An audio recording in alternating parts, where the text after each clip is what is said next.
دو لشکر آپس میں لڑ رہے ہیں ایک میدان، ایک جنگلی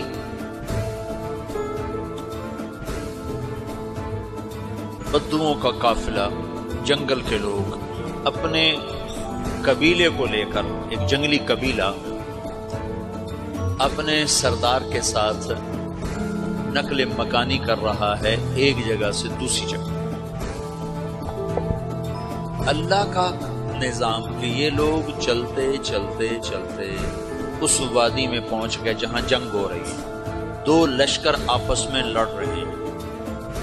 جب یہ وہاں پہنچتے ہیں تو ایک لشکر کے قدم اکھڑ رہے ہیں اور دوسرا غالب آ رہا ہے۔ ان کو نہیں پتا شکست کھانے والے کون ہیں اور فتح پانے والے کون، ان کو نہیں پتا۔ اس جنگلی قبیلے کے سردار کا نام بھی تغرل ہے، تغرل۔ تو یہ سردار کہتا ہے جو شکست کھا رہے ہیں ان کی مدد کرو، کچھ پتہ نہیں کون، کہتا جو شکست کھا رہے ہیں ان کی مدد کرو۔ تو 400 وحشی جنگلیوں نے فاتح لشکر کے پیچھے حملہ کر دیا۔ تو یہ کافی ہوتا تو 400 دوڑ جب تلواریں پڑیں تو چند لمحوں میں نقشہ بدل گیا، بھاگنے والے جم گئے اور جمنے والے بھاگ پڑے۔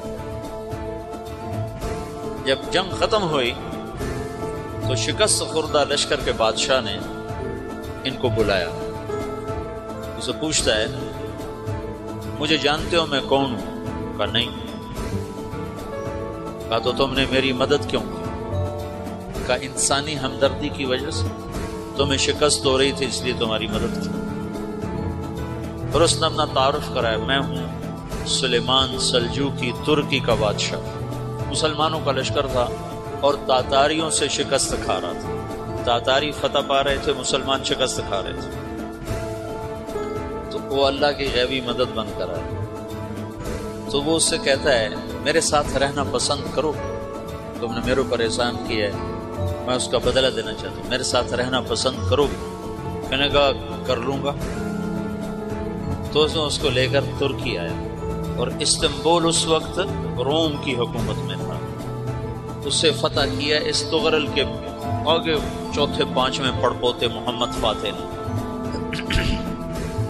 تو یہ استنبول ہے، یہ ترکی ہے، بیچ میں ایک چھوٹا سمندر ہے، یہاں ایک جاگیر ہے۔ تو سلطان سلیمان کہتا ہے یہ جاگیر تجھے وقف ہے، ادھر سے رومی مجھے تنگ کرتے ہیں حملے کر کر کے، تو میرا دفاع کرتے رہنا، یہ جاگیر تیری۔ تو اس جاگیر پہ اس نے اپنے قافلے کو آباد کر دیا، اپنے قبیلے کو، اور ایک چھوٹی سی حکومت بنا لی، جو ایک صوبہ سمجھو سلمان سلجوقی کا، وہ ایک چھوٹا سا صوبہ ہے۔ وہاں جب یہ رہ پڑا تو پھر یہ ایک شیخ کے بیعت ہوتا ہے، وہاں شیخ طریق ہے، ان کے یہ بیعت ہونے جاتے ہیں، وہ اس کو رات اپنے پاس ٹھہراتے ہیں۔ تو ایک کمرے میں ان کو ان کا خادم ٹھہراتا ہے۔ یہ جب کمرے میں جاتا ہے تو سامنے دیوار میں تاکچے پر قرآن پڑا ہوا ہے۔ تو یہ تغرل بے کہتا ہے یہ کیا ہے، یہ کیا ہے؟ تو وہ خادم کہتا ہے یہ کتاب اللہ ہے، قرآن ہے۔ وہ اس کو وہاں چھوڑ کے باہر چلا جاتا ہے۔ وہ دیہاتی آدمی، جنگل کا رہنے والا، پہلی دفعہ زندگی میں قرآن دیکھا، وہ کہتا ہے یہ قرآن ہے، اللہ کی کتاب ہے، میں اللہ کی کتاب کے سامنے سو جاؤں، کتنی بے ادبی ہے۔ تو اس نے اسے قرآن اٹھایا اور سر پہ رکھا اور کھڑا ہو، ساری رات قرآن سر پہ رکھ کے کھڑا۔ رات کے پچھلے پہر اس کو خواب آیا، کھڑے کھڑے اس نے دیکھا تو اس کی پشت سے ایک چاند نکلا اور شیخ کی بیٹی کے سینے میں جا کر اتر گیا۔ پھر اس لڑکی کے سینے سے ایک درخت نکلا جو پھیلتے پھیلتے پھیلتے 3 بر اعظم پہ چھا، افریقہ پر، یورپ پر، ایشیا۔ پھر اس کی آنکھ کھل گئی، وہ کھڑا ہوا ہے۔ تو اس نے صبح یہ خواب اپنے شیخ کو سنایا، تو انہوں نے اپنی بیٹی اس کے نکاح میں دی تھی۔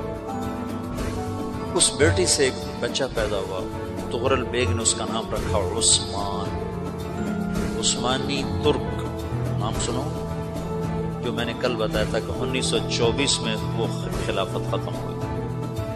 تو ایک بیٹا پیدا ہوا عثمان، عثمان نے پھر ایک نئی اسلامی حکومت کی بنیاد رکھی جو 1924 تک چلتی رہی، کوئی 800 سال یہ حکومت چلی۔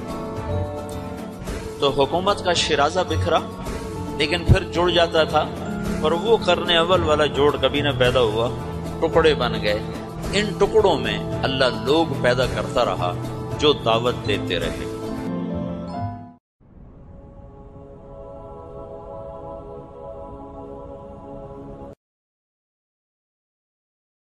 ابھی آپ کے ملک میں اسی ماہ مبارک رمضان کے لیے ہماری حکومت نے سرکاری ٹی وی چینل کے اوپر ایک ڈرامہ ڈب کروایا ہے، ترجمہ کروایا ہے اردو میں، ترکی کا بنا ہوا۔ ترکی کے ڈرامے پاکستان میں، پوری دنیا میں، خصوصاً مسلمان دنیا میں شوق سے دیکھے جاتے ہیں۔ ایک ارتغرل کے نام سے ڈرامہ ہے، اور لکھا گیا، اخباروں میں آیا کہ ہمارے وزیر اعظم صاحب کا پسندیدہ ڈرامہ ہے۔ اب یہ جو ڈرامہ آپ کے ملک میں نشر ہو رہا ہے، تاریخی ڈرامہ ہے کہ کون شخص ہے جس کی شخصیت ڈرامے میں پیش ہو رہی ہے؟ یہ سلطنت عثمانیہ کے بانی کے باپ کا ڈرامہ ہے۔ سلطنت عثمانیہ کا جو بانی تھا عثمان، وہ اسی کا بیٹا تھا، ارتغرل کا بیٹا تھا، اور اس کی زندگی پر ڈرامہ ترکیوں نے بنایا ہے۔ یہ ڈرامہ پاکستان میں ابھی نشر ہو رہا ہے، مقبول عام ہے، اور روزانہ اخباروں میں حکومت اس کا پرچار کر رہی ہے، اور خود وزیر اعظم بھی اس کے بہت عاشق ہیں، اس کے چاہنے والے۔ اب یہ ڈرامہ کیوں دکھانا چاہتے ہیں پاکستانی حکومت میں؟ آپ جب پیدا نہیں ہوئے تھے جوان، اور بڑے پیدا ہو چکے تھے، چھوٹے تھے اس وقت جب ضیاء الحق صاحب پاکستان پہ راج کیا کرتے تھے۔ سلطان یہاں کے فوجی جرنیل تھے بنام ضیاء الحق۔ انہوں نے پاکستان کو جہادی بنایا، لشکر بنائے، فرقہ واریت شروع کی، افغانستان کی جنگ میں حصہ لیا، کشمیر محاذ کھولا، اور کیا کیا انہوں نے، پنجاب کے سکھوں کا محاذ کھولا، اور بہت کچھ۔ پاکستان پورا انہوں نے جہادی بنا دیا، بچے بچے کو، بوڑھے بوڑھے کو انہوں نے جہادی بنا دیا، کلشن کوفیں اور چھونیاں اور تربیت اور ٹریننگ، لشکر، ملک کے اندر جہاد، 2 جہاد بنائے، اندرونی جہاد اور بیرونی جہاد۔ اندرونی جہاد شیعہ مارنے کا نام تھا، اور بیرونی جہاد افغانستان اور کشمیر جانے کا نام تھا۔ جب بھی لوگ جاتے ٹریننگ لینے تو وہ انہیں پوچھتے تھے کہ اندرونی جہاد کرنا ہے یا بیرونی جہاد کرنا ہے۔ اس جہاد کا نتیجہ پھر پاکستان کو ایسا دامنگیر ہوا، جان نہیں چھوٹ رہی پاکستان کی، ابھی بھی نہیں چھوٹ رہی۔ پاکستان ہر سطح پہ اس سے متضرر ہو رہا ہے۔ یہ جہاد ضیاء الحق نے جو شروع کیا تھا وہ بالکل اسی طرح سے شروع کیا تھا۔ اس وقت ایک ناول نگار تھے پاکستان کے شمالی حصے کے، ہزارہ کے رہنے والے، نسیم حجازی۔ انہوں نے تاریخی کہانیاں بنائیں صدر اسلام کی، جنگ قادسیہ کی کہانیاں، اور فتح روم کی کہانیاں، فتح ایران کی کہانیاں، اور اس میں جو اس زمانے کے بنو امیہ کے لشکر کے کردار تھے وہ انہوں نے نمایاں کیے۔ طارق بن زیاد، بہت بڑی شخصیت، فاتح اندلس، ان کی زندگی پہ ناول لکھا اور کہانی بنی۔ پھر فلاں ٹیپو سلطان، فلاں فلاں، ایک ایک کر کے سب کی آخری چٹان، تلوار ٹوٹ گئی، فلاں۔ اس وقت اسکول پڑھتا تھا میں، اور یہ ناول اور ان کے ڈرامے یہ دونوں ہی دلچسپی کا محور تھے، اور مجھے ابھی بھی یاد آتا ہے کہ خود ہماری بھی شدید رغبت تھی یہ دیکھنے میں بھی اور پڑھنے میں بھی، اور اکثر ان کے ناول اس وقت پڑھ لیے تھے اسکول کے زمانے میں۔ ان کے اندر ایک ایسی کشش ہوتی تھی اور ایسا ڈرامائی انداز ہوتا تھا، وہ ایک بہت ہی چیرہ دست قلم کار تھا، ناول نگار تھا نسیم حجازی۔ وہ افسانی اور مفروضے یعنی فرضی تاریخ، وہ تاریخ جو آج کے حاکم کو ضرورت تھی، آج کا حاکم جو کرنے جا رہا تھا، اس کو اپنی موجودہ نسل کو اس طرح سے اس قالب میں ڈالنے کے لیے ان افسانوں اور فلموں اور ڈراموں کی ضرورت تھی۔ اس لیے وہ انہوں نے سرکاری خرچے پر وہ لکھوائے، ڈرامائے، فلما کے ان کو نشر کیا، اور ان کی تاثیر بھی ہوئی۔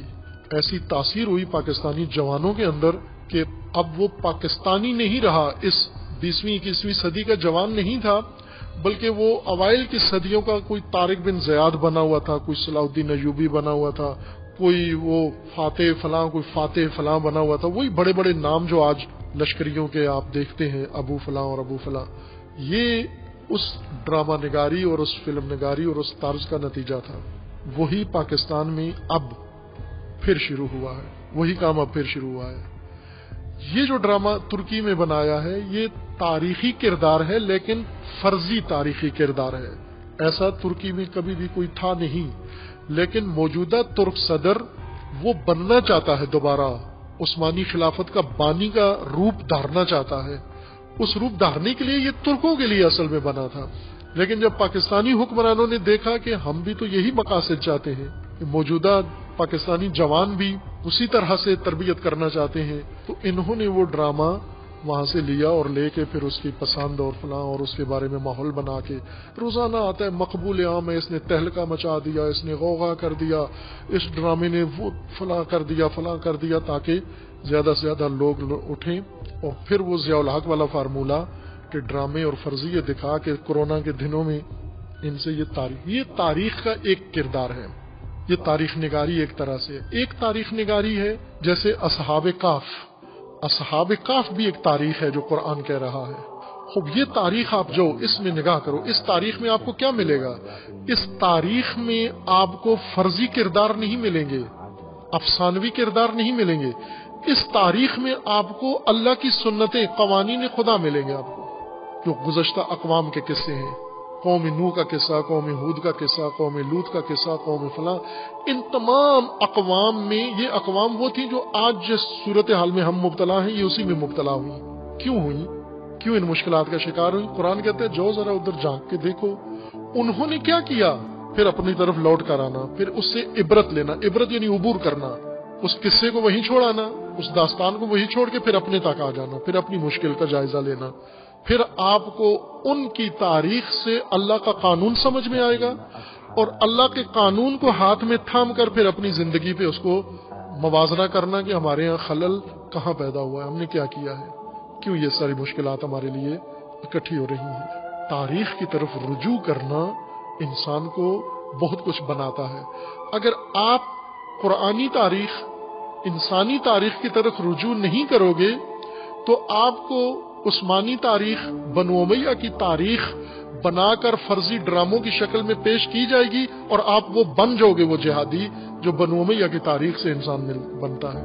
آپ وہ عثمانی دور کے لوگ بن جاؤ گے، پاکستانی عثمانی خلافت کے لوگ بن جائیں گے جو اس دور میں بنے تھے۔